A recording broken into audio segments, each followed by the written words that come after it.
గులాబీ పార్టీ అధికారంలో ఉన్నప్పుడు ఒక వెలుగు వెలిగిన ఆ నేతలు ఇప్పుడు పార్టీ కష్టకాలంలో ఉన్నప్పుడు కార్యకర్తలకు అండగా లేకుండా వెళ్ళిపోతున్నారు.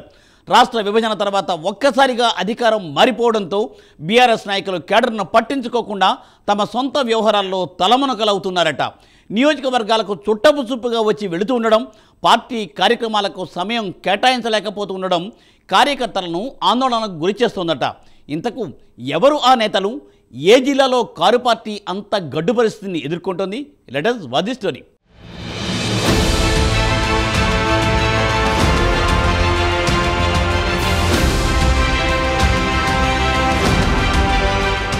ఉమ్మడి ఆదిలాబాద్ జిల్లాలో అసెంబ్లీ ఎన్నికల తర్వాత బీఆర్ఎస్ పరిస్థితి దయనీయంగా మారింది. ఉమ్మడి జిల్లాలో పార్టీ ఓటమి తర్వాత నాయకులు ఎవరి దారి వారు చూసుకుంటున్నారు. ఇప్పటికే కొంతమంది కాంగ్రెస్ పార్టీ తీర్థం పుచ్చుకుంటే మరికొంతమంది కాషాయ కండువా కప్పేసుకున్నారు. పార్టీని నమ్ముకున్న క్యాడర్ను ఓటమి తర్వాత నాయకులు పట్టించుకోకపోవడంతో తమ పరిస్థితి ఏంటి అంటూ వారు తలలు పట్టుకుంటున్నారట. నమ్ముకున్న నాయకులే నట్టేట ముంచారంటూ కార్యకర్తలు అసహనం వ్యక్తం చేస్తున్నారట.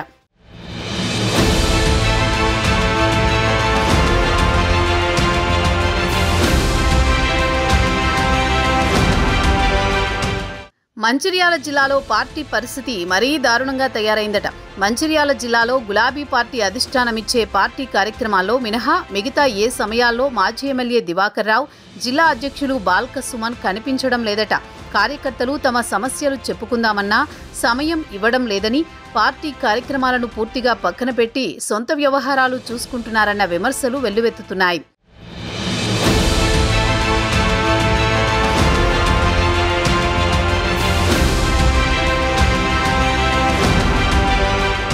అధికారంలోకి వచ్చిన తర్వాత ఉమ్మడి ఆదిలాబాద్ జిల్లాలో బీఆర్ఎస్ శ్రేణులను కాంగ్రెస్ నాయకులు టార్గెట్ చేస్తున్నారు.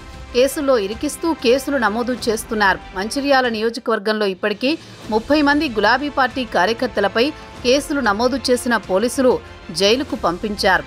ఆ క్రమంలో అధికారం ఉన్న కాలంలో క్యాడర్కు అండగా నిలిచిన మాజీ ఎమ్మెల్యే దివాకర్ రావు, జిల్లా పార్టీ అధ్యక్షుడు బాల్క సుమన్లు ఇప్పుడు తమకు అండగా నిలవడం లేదని కార్యకర్తలు ఆవేదన వ్యక్తం చేస్తున్నారు.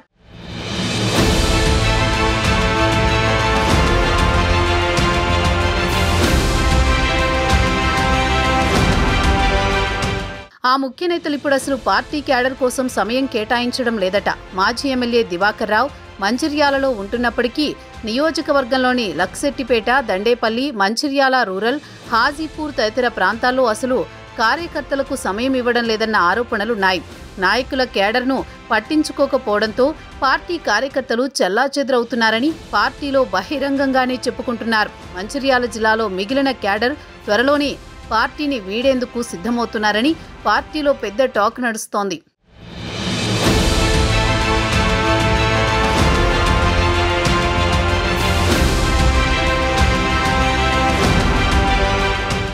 చెన్నూరు మాజీ ఎమ్మెల్యే బాల్క సుమన్కు కేసీఆర్ కుటుంబంతో అత్యంత సన్నిహిత సంబంధాలున్న నేపథ్యంలో అధికారంలో ఉన్న సమయంలో అధికార యంత్రాంగం సహా పార్టీ క్యాడర్ అంతా ఆయన కనుసన్నల్లో ఉండేది.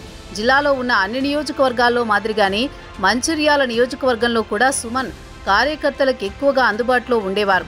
అయితే ఇప్పుడు మంచిర్యాల నియోజకవర్గంలో క్యాడర్ను మాజీ ఎమ్మెల్యే దివాకర్ రావు పట్టించుకోకపోవడం, పార్టీ జిల్లా అధ్యక్షుడు బాల్క సుమన్ కూడా పార్టీ క్యాడర్కు అంటిముట్టనట్టుగా ఉంటుండడంతో కార్యకర్తలు ఆందోళన చెందుతున్నారు. మరి అక్కడ పరిస్థితులను బీఆర్ఎస్ అధిష్టానం ఎలా చక్కబెడుతుందో చూడాలి.